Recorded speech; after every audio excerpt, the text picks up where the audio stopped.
mod M. Akan tetapi, karena RA dan SA adalah suku-suku dari barisan 1, R dan S adalah residu-residu terkecil modulo M sehingga R sama dengan S. Hal ini kontradiksi dengan pengandaian bahwa R itu lebih besar daripada 1 dan kurang dari S dan kurang dari M. Maka pengandaian tersebut tidak benar. Jika tidak ada dua suku dari barisan 1 yang kongruen modulo M, itu berarti suku-suku dalam barisan 1 masing-masing kongruen modulo M dengan tepat 1 dari 1, 2, 3, sampai M-1.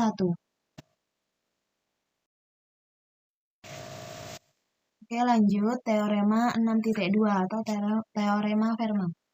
Jika P suatu bilangan prima dan AP itu sama dengan 1, maka A pangkat P-1 kongruen 1 modulo P. Bukti bahwa ambil sembarang bilangan prima P dan bilangan bulat A sedemikian AP itu sama dengan 1. Maka menurut teorema 6.1, residu-residu terkecil modulo P dari A, 2A, 3A sampai P-1A adalah suatu permutasi dari 1, 2, 3 sampai P-1. Sehingga hasil kalinya akan kongruen modulo P juga sebagai berikut. A dikali 2A dikali 3A sampai P-1A kongruen 1 dikali 2 dikali 3 dan P-1 modulo P. A pangkat P-1 dikali P kali 2 kali 3 sampai P-1 itu kongruen dengan P-1 modulo P. A pangkat P-1 dikali P-1 faktorial, maka kongruen dengan P-1 faktorial modulo P. Baik, selanjutnya akan dijelaskan oleh Devita Rahmawati. Baik, saya akan melanjutkan dari teorema 6.3. Di 6.3 berbunyi jika P suatu bilangan prima, maka A pangkat P itu kongruen A modulo P untuk setiap bilangan bulat A. Ambil sembarang bilangan prima P dan sembarang bilangan bulat A, maka A, P itu sama dengan 1, atau A, P itu sama dengan P. Apakah ada kemungkinan lain antara FPB dari A dan P dengan P? Jika A, P sama dengan 1, maka menurut teorema 5.2 diperoleh bahwa A pangkat P-1 itu kongruen sama dengan 1, maka sama dengan 1 modulo P. Selanjutnya, jika kedua ruas dikalikan A, maka diperoleh A pangkat P itu kongruen A modulo P. Jika A, P itu sama dengan P, maka P membagi habis A sehingga A kongruen 0 modulo P. Dan A pangkat P itu kongruen A modulo P pula. Jadi, A pangkat P itu kongruen A modulo P. Teorema Fermat mempunyai banyak kegunaan, khususnya dalam mengembangkan teorema bilangan. Contoh 6.1. Berapakah sisa pembagian dari 5 pangkat 38 oleh 11? Penyelesaiannya, menurut teorema Fermat, itu 5 pangkat 10 itu kongruen 1 modulo 11.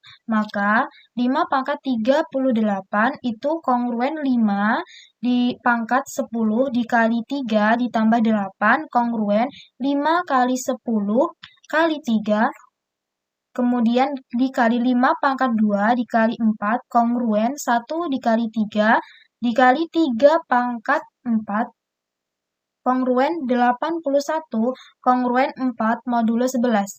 Jadi 5 pangkat 38 dibagi 11 itu bersisa 4. Contoh yang 6.2, apakah 117 suatu bilangan prima? Penyelesaiannya, untuk memeriksa ini dipilih bilangan bulat positif yang cukup kecil, misalnya 2. Selanjutnya diperiksa apakah 2 pangkat 117 itu 2 modulo 117. 2.117 itu sama dengan 27 kali 16 ditambah 5 sama dengan 2 pangkat 7 dikali 16 dikali 25. 2 pangkat 7 itu sama dengan 128 derajat dibagi 11 modulus 117. Maka 2 pangkat 117 kongruen 11 pangkat 16 dikali 2 pangkat 5 modulus 117 itu kongruen 121 pangkat 8 dikali 2 pangkat 5 modulus 117. Kongruen dengan 4 pangkat 8 dikali 2 pangkat 5 modulo 117. Kongruen 2 pangkat 21 modulo 117. Kongruen 2 pangkat 7 kali 3 pangkat 7 kali 3 modulo 117. Kongruen 11 pangkat 3 modulo 117. Kongruen 121 kali 11 modulo 117. Kongruen 4 dikali 11 modulo 117. Hasilnya kongruen 44 modulo 117. Maka itu diperoleh bahwa 2 pangkat 117 itu kongruen 44 dibagi 2 modulo 117. Hal ini berarti 117 adalah bilangan komposit dan memang kenyataan bahwa 117 sama dengan 13 dikali 9. Selanjutnya yaitu teorema 6.4.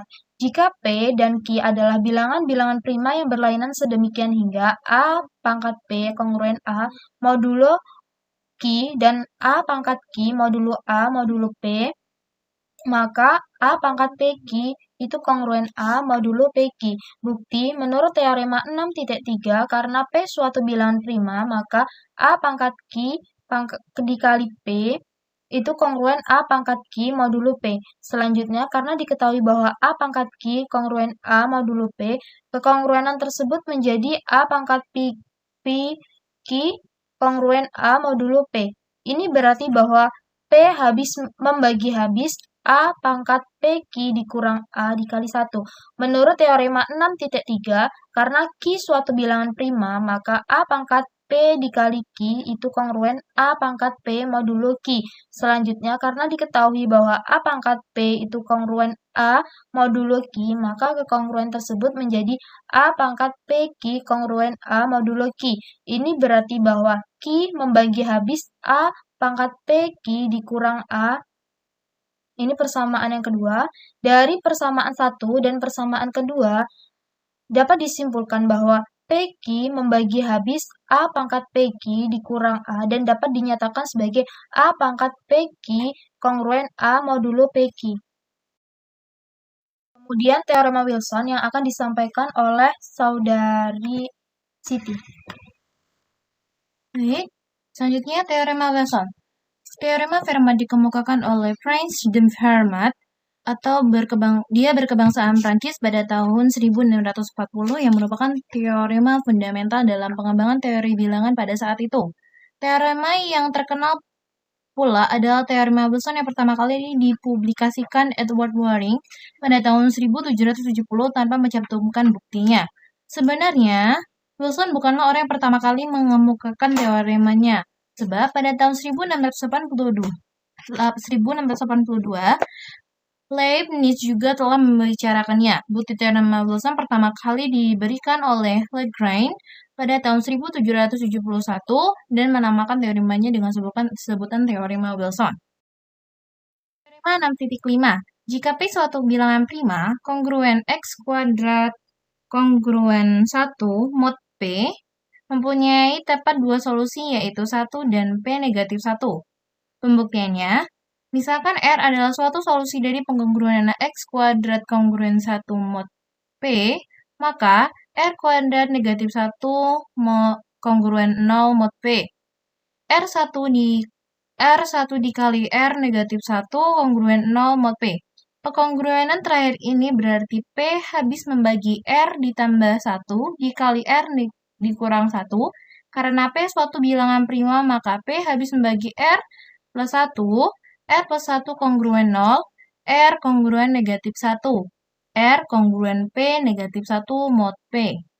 Atau P habis membagi R negatif 1, R negatif 1 kongruen 0 mod P, R kongruen 1 mod P.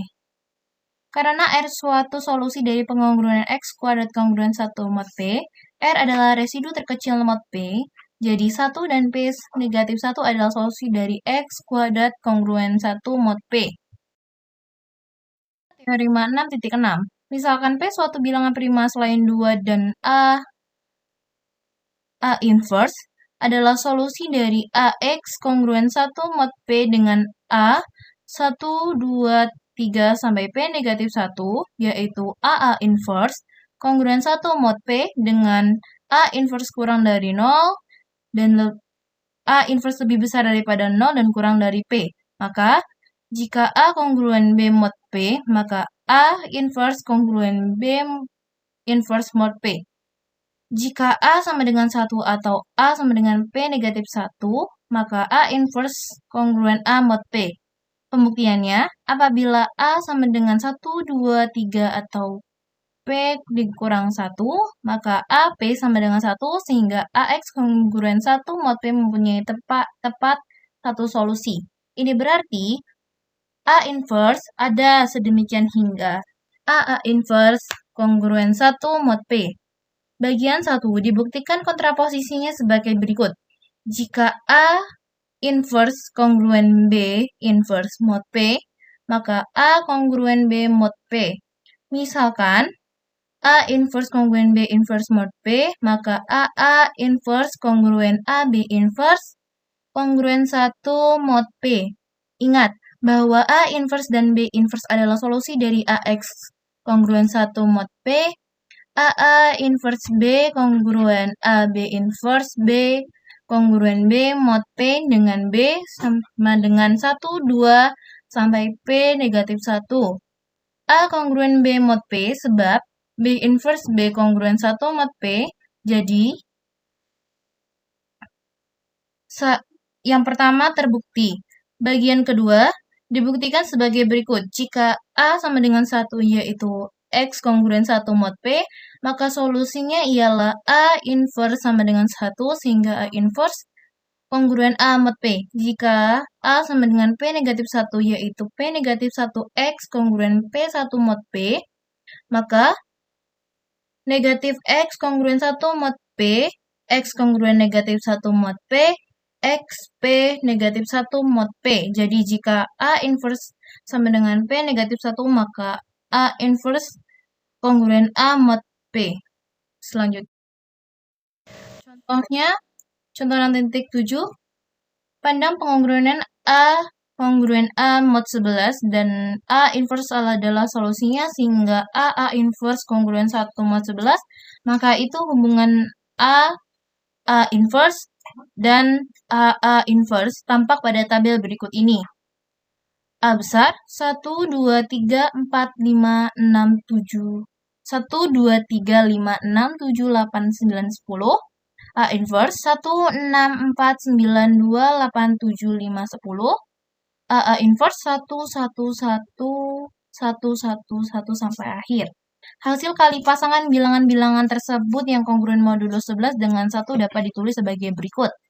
2 dikali 6 kongruen 1 mod 11, 3 dikali 4 kongruen 1 mod 11, 2 dikali 6 kongruen 1 mod 11, 3 dikali 4 kongruen 1 mod 11, 5 dikali 9 kongruen 1 mod 11, 7 dikali 8 kongruen 1 mod 11. Jika dikalikan semua, 2 dikali 6 dikali 3 dikali 4 dikali 5 dikali 9 dikali 7 dikali 8, itu kongruen 1 mod 11 bola. Jika kedua ruas dikalikan 10 diperoleh berikut ini. 1, 2, 3, 4, 5, 6, 7, 8, 9, 10 kongruen 10 mod 11. 10 faktorial kongruen 10 mod 11, 10 faktorial kongruen negatif 1 mod 11. Selanjutnya, materi teorema 67 akan dijelaskan oleh Hanif Indri Astuti. Beliau dipersilakan. Oke, saya akan melanjutkan presentasinya. Teorema 6.7 atau teorema Wilson. Jika P suatu bilangan prima, maka P min 1 faktorial kongruen min 1 mod P. Buktinya, menurut teorema 5.6, kita dapat memasangkan A dan A inverse dari 2, 3, 4 sampai dengan dan seterusnya. P-2 sedemikian sehingga A inverse kongruen 1 mod P dan terdapat 1/2 P-3 pasangan bilangan-bilangan tersebut yang kongruen modulo P dengan 1 jika ruas-ruas kiri dari 1/2 P-3 kongruenan mod P dengan 1 pula, yaitu di situ juga ada 2, 3, 4, 5, dan seterusnya P-2 kongruen 1 mod P 1, 2, 3, 4, dan seterusnya P-2 P-1 kongruen P-1 mod P. P-1 faktorial kongruen -1 modul P. Selanjutnya 6.8. Jika P suatu bilangan prima ganjil, perkongruenan X pangkat 2 ditambah 1 kongruen 0 mod P mempunyai solusi apabila dan hanya bila P kongruen 1 modul 4. Di situ ada buktinya ya. Misalkan A adalah suatu solusi dari X pangkat 2 ditambah 1 kongruenan 0 mod P, maka A pangkat 2 kongruen min 1 modul P, dan A, P sama dengan 1 karena A, P sama dengan 1 menurut teorema Fermat. Maka diperoleh berikut ini. Di bawahnya ada A pangkat P-1 kongruen 1, dan di bawahnya selanjutnya X pangkat 2 1/2 P-1 kongruen 1 mod P.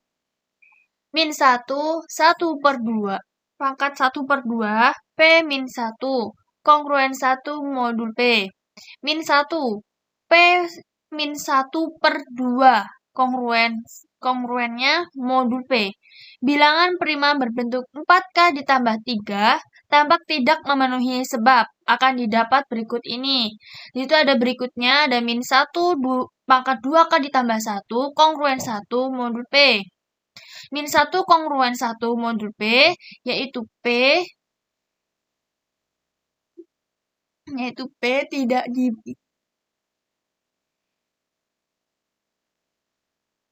P pembagian habis dibagi 2 yang jelas salah. Jadi bilangan prima P berbentuk 4K ditambah 1 yaitu P kongruen 1 modul 4. Untuk sebaliknya dibuktikan sebagai berikut. Perhatikan bahwa P-1 kongruen min 1 modul P. P-1